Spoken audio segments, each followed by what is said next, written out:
الحقيقه ان المناظره ما بين سيد عبد الحفيظ واحمد عفيفي انا ليا راي مختلف فيها جدا جدا، وهكلمكم عليه دلوقتي.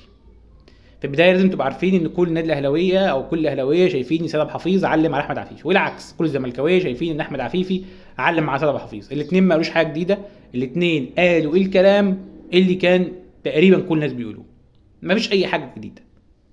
انا بقى ليا وجهه نظر مختلفه. ايه وجهه نظر مختلفه؟ وجهه نظر مختلفه لواحد كان بيشجع النادي الاهلي ويتفرج على ماتشاته بشكل مستمر، بقى تقريبا ما بيتفرجش على ولا ماتش النادي الاهلي. هو ده بقى الاسئله اللي لازم تتسال. رقم واحد السائل بمنتهى الهدوء: ليه لحد دلوقتي لم يتم تطبيق الانديه المحترفه او مبادئ الانديه المحترفه او دوري المحترفين بالشكل الكامل؟ ليه؟ السؤال ما بيتسالش. السؤال لازم يتسال للزمالك وبطريقه مهمه: ليه الزمالك اصبح مديون؟ ليه الزمالك كان بيجيب لعيبه ويمشيها من غير ما يعني بالديون، بيمشيها بطريقه مش مفهومه، وبيجيب لعيبه مبالغ ماليه كبيره والزمالك بيخسر؟ طب بيجيب لعيبه ليه ويمشيها بالطريقه دي؟ ده السؤال نفسه يسال النادي الاهلي. النادي الاهلي جاب لعيبه كتيره جدا محترفه، معظمهم يعني لو باخر مثلا 5 سنين معظمهم مفيش، وفي نفس الوقت قعرهم وباعهم. ما انتش عارف ليه النادي الاهلي والزمالك كان بيجيبوا لعيبه وليه النادي الاهلي والزمالك مشوا اللعيبه. ده اول سؤال المفروض يتسال للاثنين وهما الاثنين يجاوبوا عليه. السؤال الثاني المهم: ليه لحد دلوقتي لم يطبق زي ما قلت الدوري المحترفي بكل مبادئه بقى؟ ليه لم يطبق قواعد اللعب المالي النظيف بكل مبادئها؟ نخش في حاجه اعلى. كام لعيب محترف طلع من النادي الاهلي او طلع من نادي الزمالك؟ ده سؤال كده منطقي. احنا اخر 5 سنين كام لعيب محترف احترف بره مصر من النادي الاهلي ومن نادي الزمالك؟ السؤال اللي بعد كده لازم يتسال: يا ترى ميزانيه النادي الاهلي وميزانيه نادي الزمالك بتيجي منين؟ واما بتيجي منين بيتصرف فين؟ دي الاسئله لازم تتسال. اللي بعده كده: كام لعيب طلع من الناشئين بتوع النادي الاهلي او نادي الزمالك او سواء ناشئين او سواء اكاديميات طلعوا ولعبوا في فريق النادي الاول، او على الاقل طلعوا والانديه كسبت فيها فلوس؟ وهي سؤال في غايه الاهميه. ايه هو دور النادي الاهلي ونادي الزمالك في اللي بيحصل في الدوري المصري؟ طيب هل مش المفترض زي ما بنتكلم بقى حكام ومش حكام؟ طيب احنا بنتكلم على الحكام ومش حكام والتحكيم ومش التحكيم. الدفع قد ايه فلوس في تدريب الحكام وتوفير امكانيات للحكام وعمل اكاديميات للحكام؟ طب حاجه ازيد، الملاعب. يا ترى الملاعب اللي موجوده اتطورت؟ تمسك من اتطورت، هل نقل الماتشات اتطور؟ طيب هل الجماهير بتخش؟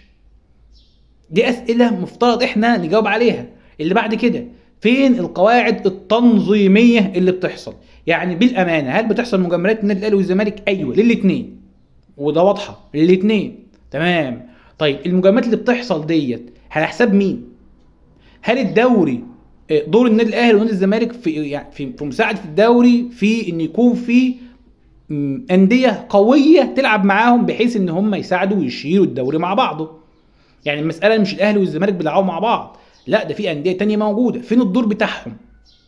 طيب هل المنتخب وغير المنتخب مستفيد من اللي بيحصل؟ واحد بقى يرد عليك يقول لك ايه مثلا: ده الاهلي بيطلع في افريقيا مش عارفه مين، والاهلي اللي ما... طيب انت عارف ميزانيه النادي الاهلي بالنسبه لميزانيه الناس التانية اللي موجوده في افريقيا؟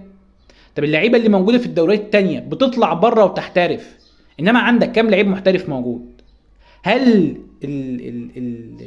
الاداره بتاعه الانديه دي سواء النادي الاهلي ونادي الزمالك الهدف من ايه؟ يعني ده مهم. ايه الهدف من الاداره دي؟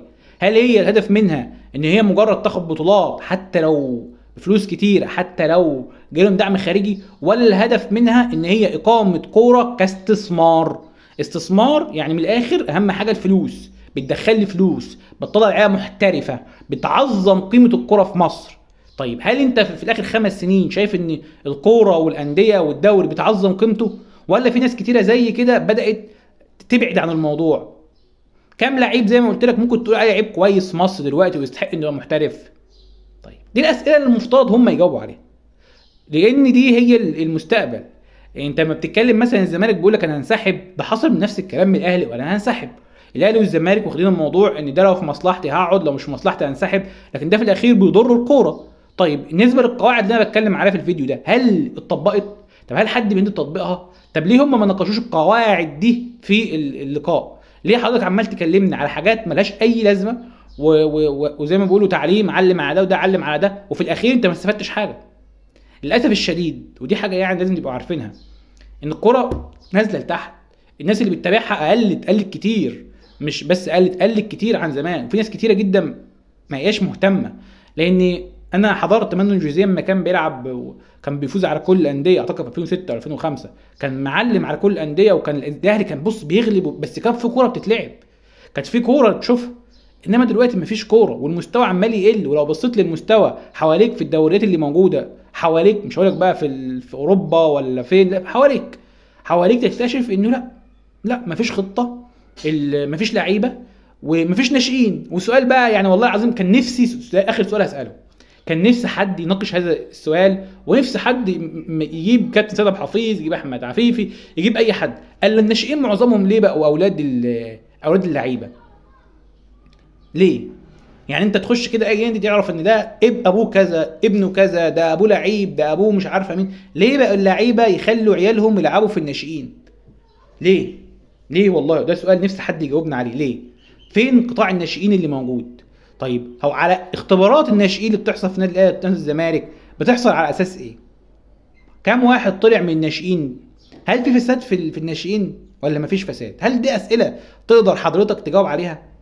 فملخص الموضوع كانت في اسئله المفروض تتسال، زي موقف الناديين دولت من عدد المحترفين اللي بيطلع من خلالهم، موقف الناديين دولت من الجماهير اللي المفروض تبقى موجوده، موقف الجماهير دي من التحكيم والمفروض يصرف لهم ميزانيه اكبر في التحكيم ويكون الرعاة مسؤولين بشكل كبير عنهم، موقف الناس دي من الملاعب، الموقف من الناشئين، الموقف من اللعب مال النظيف، الموقف من الديون اللي بتيجي على الانديه بشكل كبير جدا مش مفهومه بتيجي ازاي، الموقف من اللعيبه المحترفه اللي بتيجي من بره بشكل كبير وبتتباع وانت مش عارف جت ازاي، الموقف من الرفض بشكل قاطع لاي لعيب كويس يحترف لحد ما يقعد جنبهم ومستواه يتدمر وبعدين ما يلعبش، الموقف من المنتخب اللي هم بيفضلوه مصلحتهم عليه. دي الاسئله اللي كان المفترض يتسال، ودي اسئله المفترض كانت تتناقش.